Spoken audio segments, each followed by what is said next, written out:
Magandang umaga mga bata. Ngayon ay panibagong araw na naman upang tayo ay matuto. Bago tayo lubusang dumako sa ating paksang aralin ngayong araw, ay may inihanda akong isang panalangin at nais kong ilagay ninyo ang inyong sarili sa presensya ng Panginoon.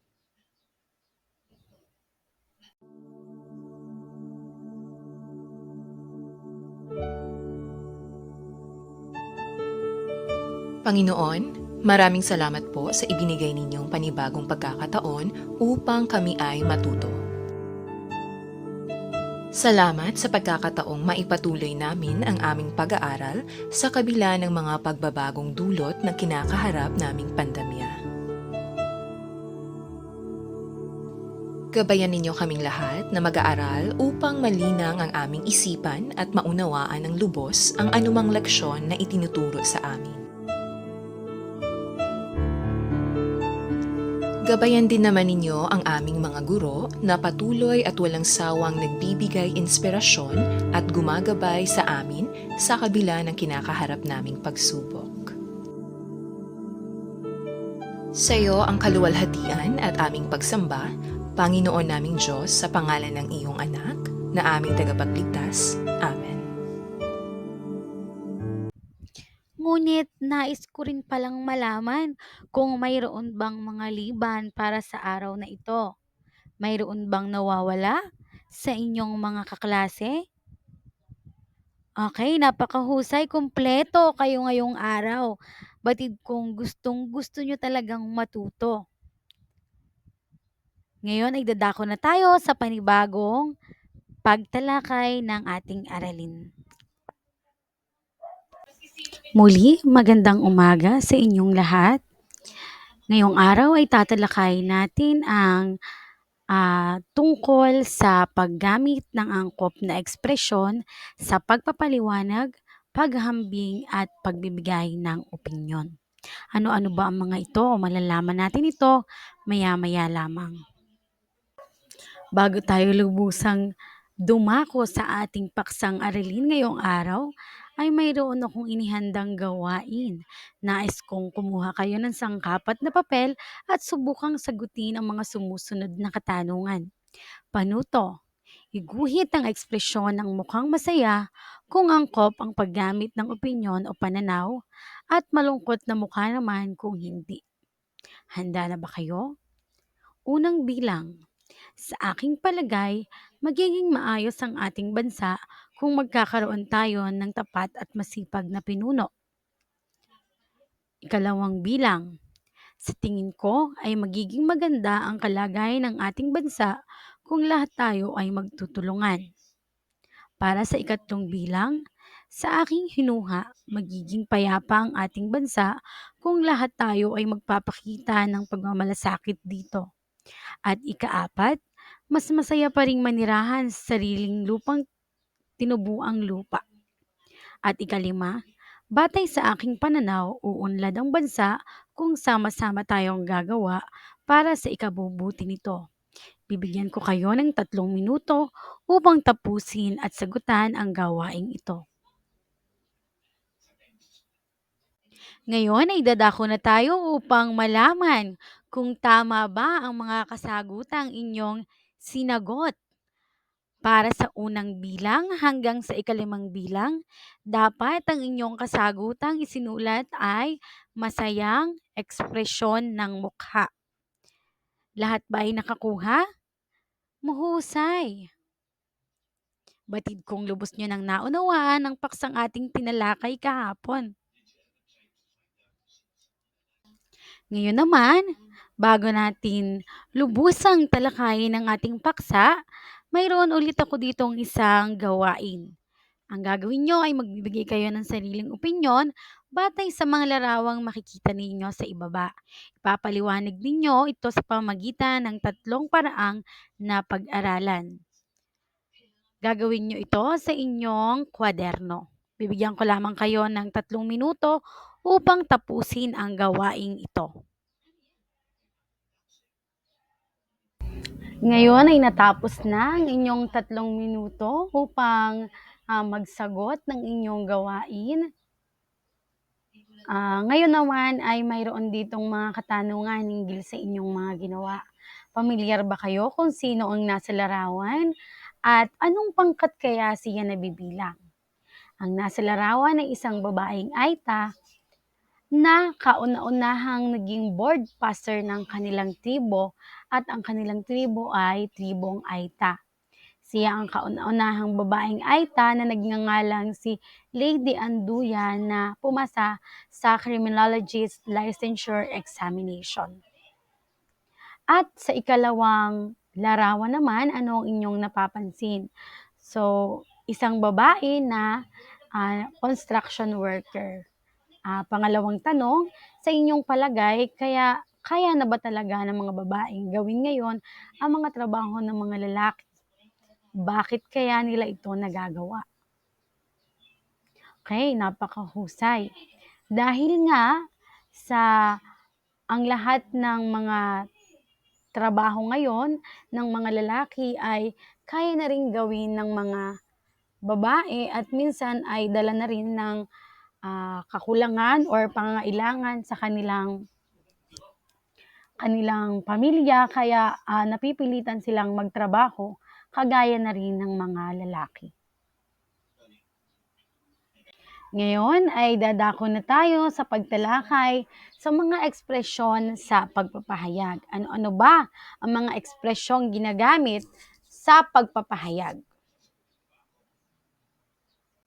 Mahalagang kasanayan sa pagsasalita o pagsulat ang paggamit ng mga wastong pahayag na nagpapakita ng opinyon natin bilang isang tao, isang mag-aaral o isang individual.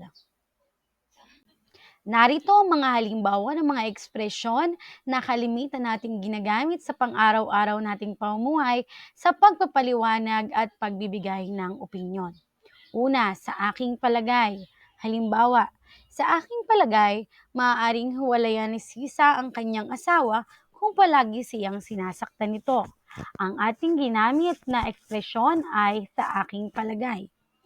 Ikalawang halimbawa, sa tingin ko ay. Sa tingin ko, hindi na magbabago ang ugali ng kanyang ama. Ang ekspresyong ating ginamit sa pangungusap ay sa tingin ko. Ikatlong halimbawa, para sa akin. Para sa akin, kailangang isumbong sa pamahalaan ang pang-aabusong ginagawa ni Pedro kay Sisa. Ang ginamit na ekspresyon sa pagpapahayag ay para sa akin. Ikaapat, higit na maalalahanin si Sisa sa mga anak kaysa sa amang si Pedro at ang ginamit nating ekspresyon sa pagpapahayag ay mahusay, higit na. Parehong mapagmahal sa ina ang magkapatid na Basilio at Crispin. At ano ang ginamit nating ekspresyon sa pagpapahayag? Napakahusay, parehong. Ngayon ay batid kong lubos nyo nang naunawaan ang paksang ating tinalakay.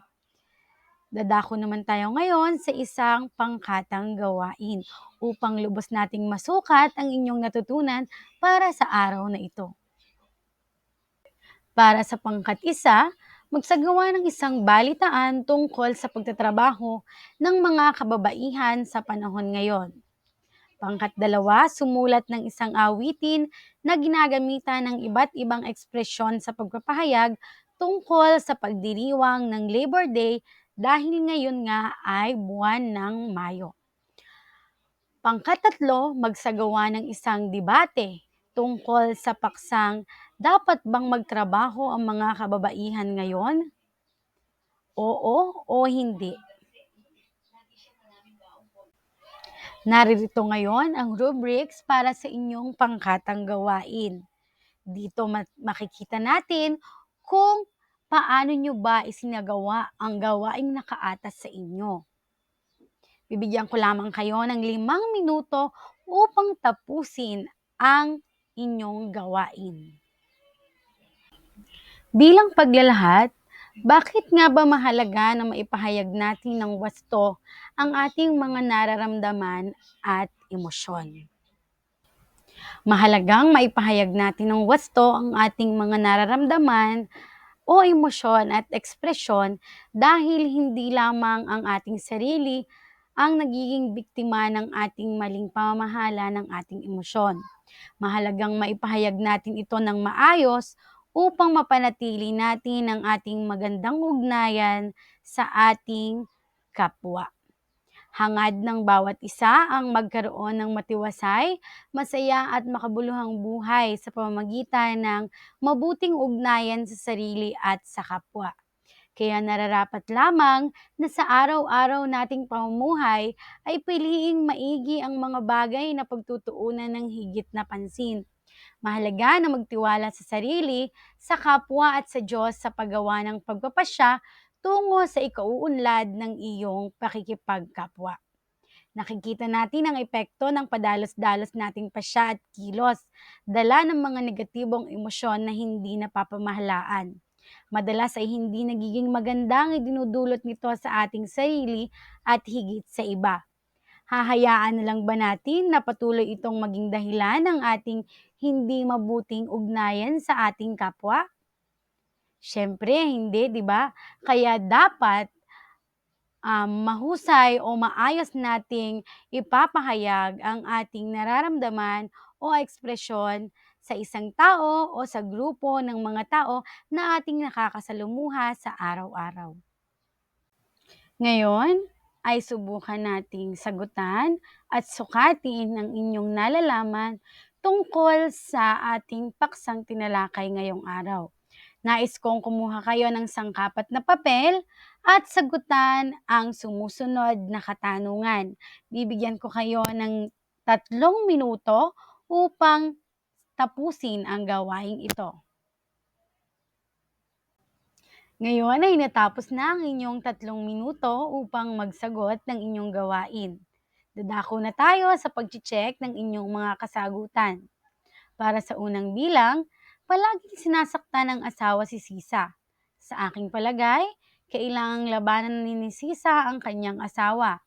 At ang ginamit na ekspresyon sa pagpapahayag ay, sa aking palagay. Kalawang bilang, sinasaktan ng kura ang mga bata. Dahil ayon sa Sakristan Mayor, sila ay nagnakaw ng pera. At ang ginamit na ekspresyon sa pagpapahayag ay, ayon sa mahusay.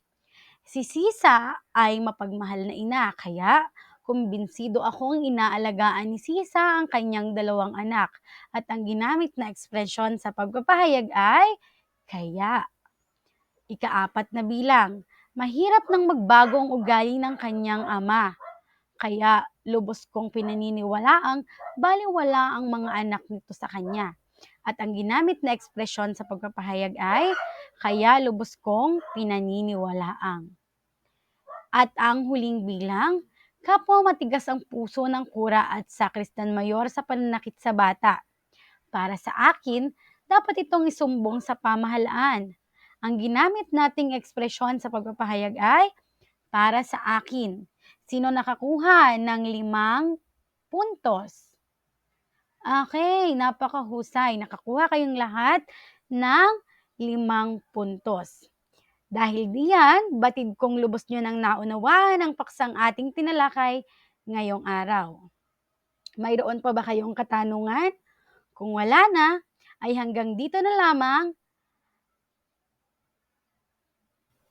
at maraming salamat sa inyong kooperasyon at pakikinig.